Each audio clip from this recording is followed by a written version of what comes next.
Hello and welcome back to the Virtual Classroom AP Euro Edition. I'm your host, Dr. Olmsted. As you can see, today's topic is the Northern Renaissance, which means there must be some kind of distinction between the Renaissance, the main, we talked about last time, and what is going on up north in more Northern Europe. But before we begin, as always, take a moment, hit pause on this video, jot down that lecture outline to the right, and pay particular attention to those key terms at your left. Make sure you can identify the who, what, where, when, and why, be able to connect them to each other and their larger historical significance. You got it? Let's get started. Now, the Northern Renaissance, again, it is a distinct phenomenon in and of itself. And when we compare it to its, sister Renaissance taking place in Italy. Now, the Northern Renaissance takes place in the late 15th, early 16th centuries. And the thing is, the artists of the North and or the Low Country took a very different approach to portraying the world around them.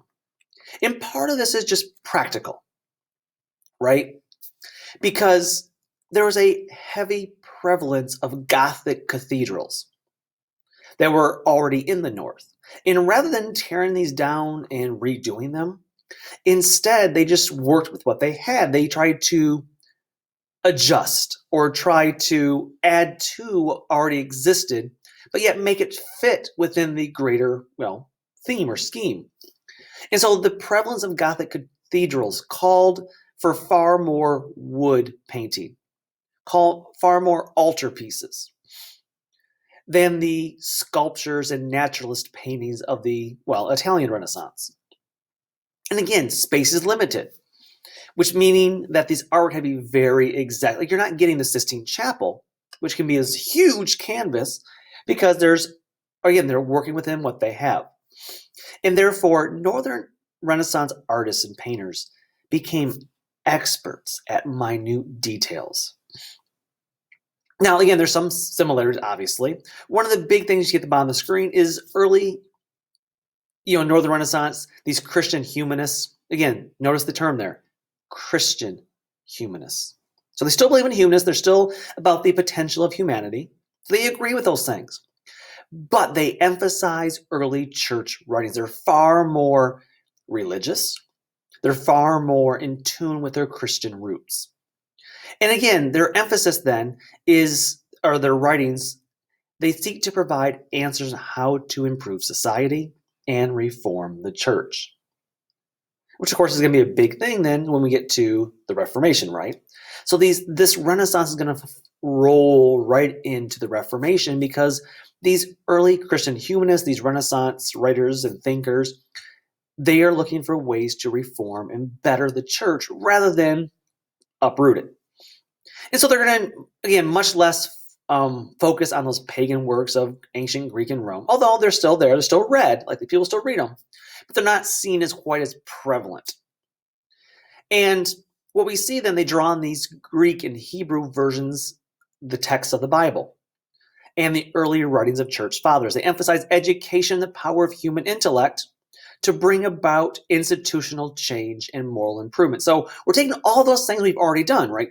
Religious themes are already there, that have been there for generations, but they're adding to it now intellect and saying, maybe we should apply common sense and reason to our church ideas.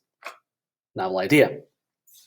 And of course, these writings would lead to criticism, and ultimately, this criticism of the church would lead to the Reformation. Again, that's in the future. For now, though, of course, one of the biggest, most important writers there is Erasmus. He was the first humanist to earn a living by writing. And again, it's an extremely incredible achievement. That's still my goal someday. I still working on my goal. He was a master of the Greek language. He will include many of his works. He will include things like new translations of both the Greek and Latin versions of the New Testament. And what he wants to do is create what he called pure editions. What he saw was that due to hand copying, due to, stupidity of the translators, due to church influence, some of these versions of the Bible were problematic. They were not being translated correctly. And so he begins to write what he believed to be truer, pure translations of the Holy Scriptures.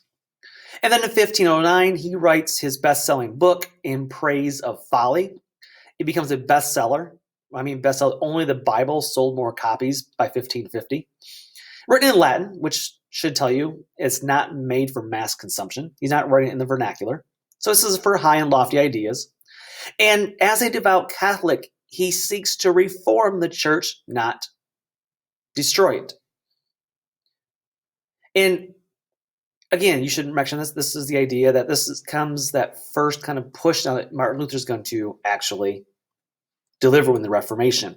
But what he does in this book, he satirizes people's worldly ambitions, including clergy. So he talks about all these things that you're all paying so much attention to these worldly lusts and pleasures, but yet you're not doing the proper Christian duty. The second big person you need to know is Thomas More. Again, a prime example of a civic humanist. He rose to the highest government position of any humanist. And again, he would actually serve as Lord Chancellor to King Henry VIII. More on him later. His most masterpiece book is Utopia. He mixes civic humanism with religious ideas to describe the perfect utopian society located on an imaginary island. And what he argues in this book is that the accumulation of property is the root cause of society's ills. Think about that for a moment. If you remember back to last year with, U.S. history, I told you all about how the elites of English society were focused on, fixing society's ills by getting rid of the poor, the lower classes, right? The lower sort.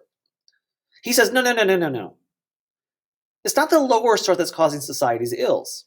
No, it's actually the elites. It's this accumulation of wealth, accumulation of property. Remember, property is wealth back then. That is the root cause of society's ills. In other words, there's a few who have it, most don't. Therefore, in order to achieve harmony and, utopia, people need to be willing to sacrifice individual rights for the common good. What a novel idea, even during things like a pandemic. You remember, he's writing on the heels of the plague. And so what he argues then is that war, poverty, religious intolerance, and problems of the 16th century do not exist if people will just follow his ideas. Interesting thought. Third one on the list there is Jacques Lefebvre Etebles. He's the leading French humanist and a good example of how Northern Christian humanists focused much on Christian writings. He produced 5 different versions of the Psalms that challenged the single authoritative version of the Bible. Now, what I mean by this is, the Catholic Church thought there's only one version of the Bible, our version. And it's the Holy Scriptures passed down from generation, back from millennia, and this is it. He says, well, no, if you look at all the ancient texts, there's actually 5 different versions. So which one are you using to translate into what you call the Standard Bible? Because in other words, there are slight discrepancies according to Jacques. Now, he's a devout Catholic. However, despite, he's criticizing, but he's not trying to get rid of the church or even hate the church. He's a devout Catholic. But later, he'll be seen as an enemy of the church and will be condemned for heresy. Fourth, Cisneros, Francisco Jiménez de Cisneros. He's a Spanish humanist. Notice, I try to hit all the major countries because this is what's important to understand a broad range of how everyone is, dealing with this. So as a Spanish humanist, he's going to reform the Spanish clergy and the Spanish church. And this is actually really important because the church in Spain actually listens to Cisneros. And the Spanish church is actually going to make some fairly modest but significant reforms. And thus, when the Reformation does come, the Reformation is not going to largely touch Spain, which is going to be one of the reasons why they're able to become exploring first, as far as the New World goes. But they don't have to deal with the Reformation because they do make these modest reforms that are enough appeasing to prevent the spread of the Reformation. Unfortunately, there's also, the downside of the Spanish question, which is the Great Inquisitor of the Spanish Inquisition, which served as an example of how all humanists were not exactly tolerant of alternative viewpoints. However, his most important work is the Polyglot Bible, which is quite amazing. And polyglot means many, right? Poly. But what he did was he made columns of the Bible. So every chapter of the Bible, say, is one column. And so on the first column would be the Hebrew text. The second column, same exact chapter. So Genesis chapter 1, Hebrew. Genesis chapter 1, Greek. Genesis chapter 1, Latin. In 3 parallel columns. And he finds this is very important because that way you're able to see and interpret for yourself and understand that, there might not be a Latin or a Spanish word that translates well from the original Hebrew. The example I always usually give in class is in the New Testament, in the end of John, that talks about, Peter asked Jesus, Jesus asked Peter, "Do you love me?" And Peter says, I do. But he asked him it 3 times. And this, the last one, of course, Peter says, "Lord, I love you." And he's kind of getting concerned about why you keep asking this question. The problem with that is we read the word as love in English. But the original Greek translation, there's 2 different words that Jesus has used there. One is agape love, the God kind of love. And one is, the last one he uses, filial love. And so for Peter to be asked 3 times by Jesus, "Do you love me?" with the third one being the lesser form of love known as filial love, which is the love between 2 people, right? Love between brothers. So, hey, I love you, man. That's a filial type love versus the God kind of love, agape love. But you lose that nuance when you read it in English because we don't have more than one word for love, right? We say, "I love ice cream. I love my wife. I love pizza." Right? We don't have a nuance when it comes to love. We just kind of assume that, when we talk in our inflection of our voice. But there is nuance that's lost when you translate things from other languages. And so he does this in order to create, again, better understanding. Again, another example of how these early Northern humanists focused very much on God's word and the accuracy of Bible translations. 5th on the list, you all know him, you love him, Shakespeare. He'll be a little bit later as far as this era, but he's the continuation of this as the Renaissance reaches into England. Of course, he's the greatest of all English Renaissance authors, and you all know him. I'm sure you've heard him in other classes. And of course, but his works reflect the Renaissance ideals of classical Greek and Roman culture, individualism, and humanism. And of course, you guys think about, a lot of his plays are Greek tragedies, whether it's Hamlet, whether it's Caesar. These are all types of tragedies that are going back to the ancient Greek and Roman days. And then last on the list, just for one more, again, the more modern version, this is in Spain, but is Miguel de Cervantes, Don Quixote. If you haven't read him, guys, watch, they're trying to make 2 movies about him right now. His most famous book is Don Quixote. And again, it's critical of excessive religious idealism, as well as chivalric romance. So in the story is an old man who gets this grand delusion he's a rich old man. He wants to be a knight. The problem is he's literally crazy.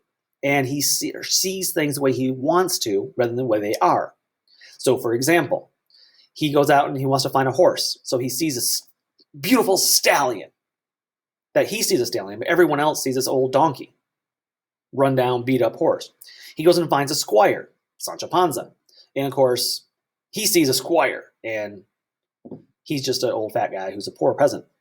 And then he goes to the local city to find a damsel he can, do his good deeds in her name, a princess basically. And of course, he goes and finds a princess that to everyone else is a bar wench, right? She works in a tavern, possibly a prostitute. And so, but he sees in his mind, as he goes on his adventures, he gets into all kinds of trouble. His family has him committed for being insane. It's a great book, guys. Seriously, read it. But yeah, it's just even an idea of these writers. So that's the writing part. But what about the artwork? Well, again, Northern Renaissance art. We start with the Flemish style up here. And in the Low Country, they produce some very important artists. Now, the characteristics. Now, they are obviously very heavily influenced by the Italian Renaissance. But most, as far as the critical analysis of them, they are seen as being much more detailed, especially the backgrounds. The backgrounds produce much more detail than the Italian Renaissance. They also use oil paints, which is in contrast, the Italian Renaissance focused on tempera. They tend to have far more emotion. Now, that's it's up for your own personal debate, but art, critical analysis says that more emotional than the Italian Renaissance. And this one definitely is easy to see. They're far more preoccupied with death. Why? Again, the Black Death issue. They're transitioning from those works we talked about during the late Middle Age lecture. So some of the most important artists here, of course, is Rembrandt. And you see that obviously the anatomy lesson of Don Juan Guzman. And again, you notice the idea. It's fascination of death, right? You're actually looking and dissecting a human body here. Also, Jan van Eyck.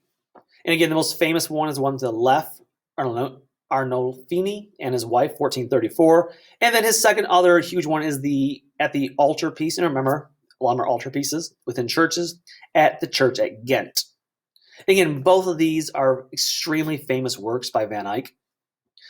And he is considered the perfection of oil painting. Naturalistic wood paintings used to, deliver religious symbolism.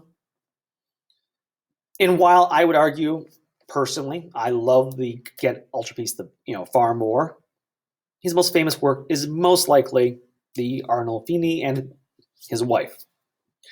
The third one you should know is Bosch. Bosch, and again, notice the idea called Death and the Miser. Again, this fascination with death. And again, Bosch is from the Netherlands. He's known as a master of symbolism and fantasy. His art often looks surrealistic and focuses off on death and the torments of hell. So again, take that death idea and focus on the torments of hell, biblical ideas. And his works tend to reflect confusion and anguish that people felt during the late Middle Ages, i.e. after the Black Death. And of course, his most famous one is Death and the Miser, depicts the dance of death theme. Remember the Danse Macabre from the late Middle Ages art?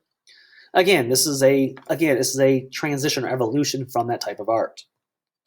As we transition to Germany, in German art, the most famous figure here is actually not the artist himself, but rather Jacob Fugger in the Fugger family.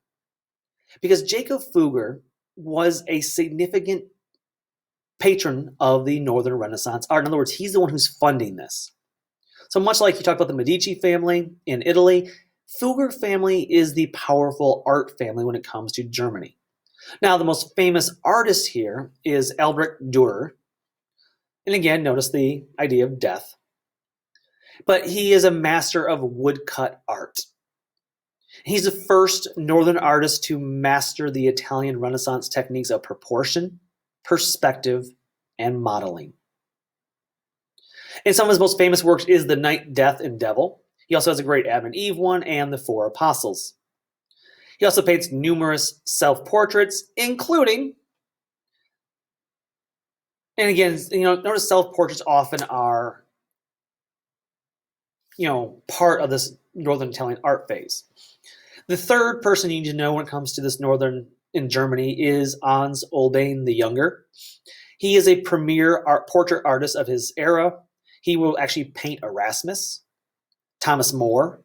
He will paint numerous portraits of King Henry VIII and also his family members. This painting, the most famous one though, is known as The Ambassadors. And it encompasses some of the major themes of the era. Exploration. Look at some of the symbols you see in there. Exploration. Religious discord. The preoccupation with death. You see the skull in the foreground. Also, the rising tide of international relations in the age of expansion. And again, so you can see all these different things by looking at this piece of art. And I really wish we had more time to actually dissect art, and I wish I knew more about it. But this is incredibly important. In the book you're going to be reading, your first outside reading book, is Vermeer's Hat. It talks about this idea of how art is depicting the era and how you can see this new international influence when it comes to, the art forms of the era. I think this is a good place to stop here. We'll come back and talk about women in the Renaissance era. But for now, we'll stop. So when we come back, we'll talk about a little bit more about this. But until then, take care and bye-bye.